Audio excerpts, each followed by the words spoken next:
host of the Gridiron.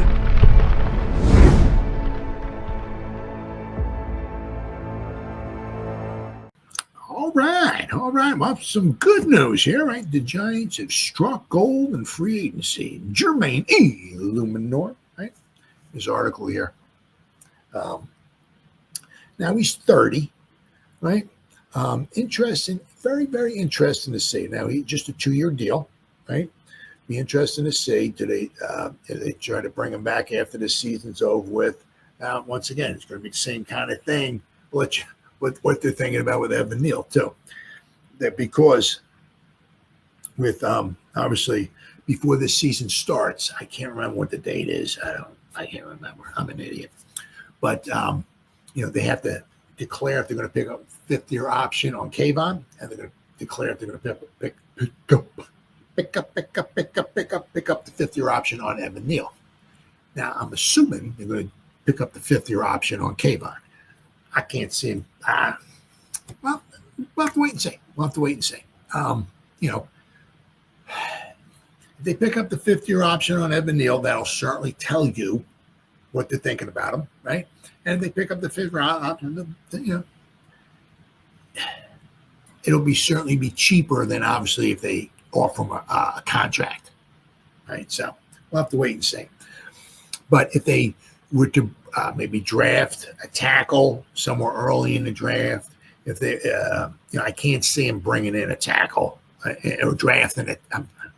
Bringing in a tackle from free agency. I just can't. I mean, they got Andrew Thomas, they got Evan Neal, they got Eluemunor. I mean, for this season, bringing in or drafting a tackle high up, bringing in a like Phillips, right?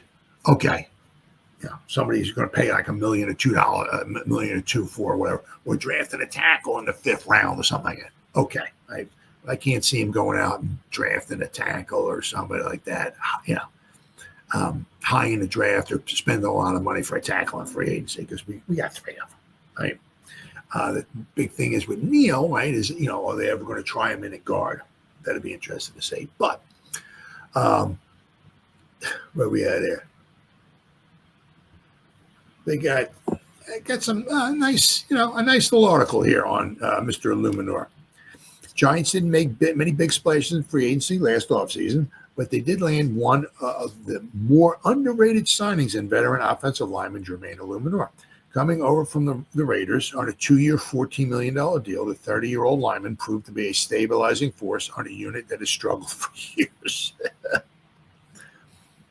Eluemunor was initially brought in to be a steady presence at right tackle, but his value skyrocketed when injuries forced him into multiple roles, the right side, the left side, right? And let's not forget, right? Good chance Andrew Thomas is going to get injured again, right? I don't want to sound like Nancy negativity here, but he just seems like he might be just destined to keep getting injuries. I hope not, but so Eluemunor is very valuable, very, very valuable. Until of course he wound up getting injured. But let's see.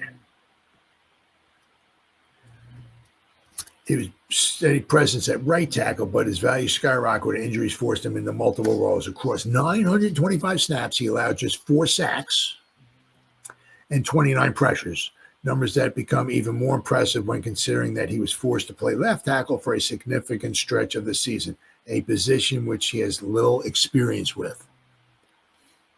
His transition to the left side wasn't seamless at first. In his debut at this position, he gave up 7 pressures and a sack. Ugh. But he quickly adjusted and finished the final 5 games of the year, allowing just 1 sack. The ability to switch sides mid-season and still be effective speaks volumes about his adaptability and his technique. When he was playing at right tackle, where he's more comfortable, he was one of the better pass protectors on the team. But he was an absolute bargain. Given the state of the offensive line play across the NFL, finding a capable pass blocker for $7 million per year is a rarity.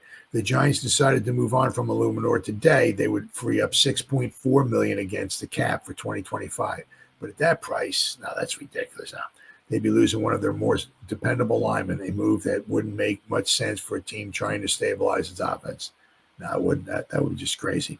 That would just stone cold crazy. Let me tell you. In fact, extending him beyond his current deal would be a more logical step. Now, that's, if you can stay healthy, guys play tackles into their 30s, right? Why not add another year onto him, right? If the worst comes to worst, he can be a swing tackle, right? Eluemunor's value goes beyond just his performance on the field. He's been a respected leader in the locker room, bringing a level of professionalism and accountability that the Giants desperately needed. A key piece of the future, with the Giants expected to bring in a new quarterback, whether it's through the draft or free agency or both, right? Maintaining continuity along the offensive line is crucial, right? Let's not forget, right? The Cyber deal, O'Hara, Snee, McKenzie, all those games those guys played in a row. Protecting a young signal caller requires experience and stability, and Eluemunor provides both. The Giants have had a revolving door at right tackle for years, but they may have finally found a solution. Letting him go would be a mistake, and if anything, the Giants should be looking at ways to keep him around beyond 2025. Absolutely. I mean, the Giants have money, right? Especially next season. In 2026, they got well over $100 million. Obviously, they don't have a quarterback. Kayvon's not on the roster, so, but, I mean, $7 million a year for a right tackle. So, he gave up 4 sacks. He missed some time. He did miss some time, but, he gave up 29 pressures, I think, according to PFF. What do we had here? According to PFF, he gave up 29 pressures. 7 of them was against Carolina in the Carolina game. But that was when he went to left tackle. He gave up 1 sack and he gave up 7. But according to that, 1, 2, 3, 4, 5. According to the last 5 games, I mean, this is crazy, right? Call me crazy, right? Okay, the last 5 games he played in, okay,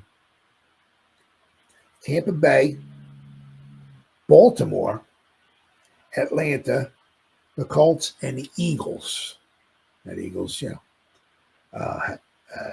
didn't have their starters in there. But last 5 games, he played a left tackle where he's not familiar. According to PFF, 1, 2, he gave up 2 pressures. 2 pressures. He gave up 1 sack. 2 pressures his last 5 games at left tackle. Holy cow. Andrew Thomas couldn't even say that. Andrew Thomas can't even say that. I mean, he was giving up a lot of pressures at right tackle.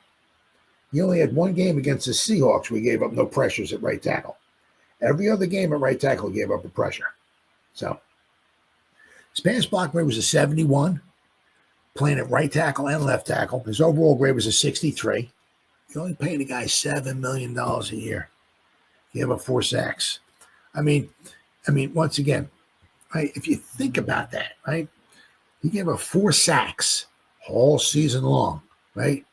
Now, of course, he missed some time, right? A little bit of time, not too much, but 4 sacks, right? Think about it, right? You got 5 positions on the offensive line. Each guy gave up just 4 sacks. That's the offensive line gave up 20 sacks all season long. That's pretty impressive. So, I mean, for $7 million, and the guy wants to be here. I mean, he was like tickled pink. I can't remember what it was. I think he saw the game 2007, the Giants and the Dolphins, the one overseas, where the Giants won, was it 10-7? It was a snoozer, real snoozer. That's when Eli Manning had his longest touchdown run, or his longest run of his career, or whatever. He ran in for the touchdown. But he saw that game on TV, and he saw the Giants, and he was just how cool. He was just so impressed, or whatever it was, with the Giants. He always wanted to be a Giant, and he was really, really pumped up and all about coming here. So I'll tell you what, man, why keep the guy around? I mean, $7 million a year for a right tackle. No, so I mean the Giants. They're talking about John Runyon Jr. being a horrible free agent that the Giants signed. Well, the guy played with a separated shoulder. I mean, that's gonna kind of hinder your blocking a little bit when you got one of your shoulders are separated, right? He's kind of hoping it heals up. He won't need surgery on it, right? So he did get surgery, right? He got surgery, but he's kind of hoping that he can rest up. And John Runyon Jr. his separated shoulder that he got, I think it was in training camp, right? Will heal up in the offseason, and he doesn't need surgery. So, people say John Runyon Jr. was maybe a bad free, he's only $10 million, right? And, could have his numbers been better? Yeah, let's see what he does this season. Second season, hopefully with the same offense. He'll be next to Andrew Thomas, right? John Michael Schmitz will be right in the middle of those guys, right? Hopefully he'll be healed up. Hopefully he won't get a separated shoulder. It's amazing. He didn't miss anything his first 4 years with Green Bay. He comes to the Giants, boom, injured. Right? Huh? It is amazing. Absolutely amazing. Guys who never miss anything. Never. Come here and get injured. It's unbelievable. Absolutely unbelievable. But Jermaine was certainly gotta remove him. Was a very good pick. Very, very good pick for the Giants. So hopefully, between our draft class, which we had last season, hopefully Shane can almost kind of duplicate that this season, and hopefully we can bring in a couple more good pieces to the puzzle. I mean, we didn't sign Xavier McKinney, we didn't bring back Saquon, I get it, but we brought Burnsy in. I'll take Burnsy 10 ways to Tuesday, baby. That guy is a freaking warrior. Guy was injured every week. He had a different designation, the groin, a foot, or this or that. All he did was out there every week, go out there and ball out. Played a heck of a season. Great pickup. Cost a lot of money, but once again, edge rushers cost you some money. So, but got to give Shane some credit there. Give Shane credit for GVR, right? Eluemunor, right? Burnsy. Yeah, he brought in some good guys.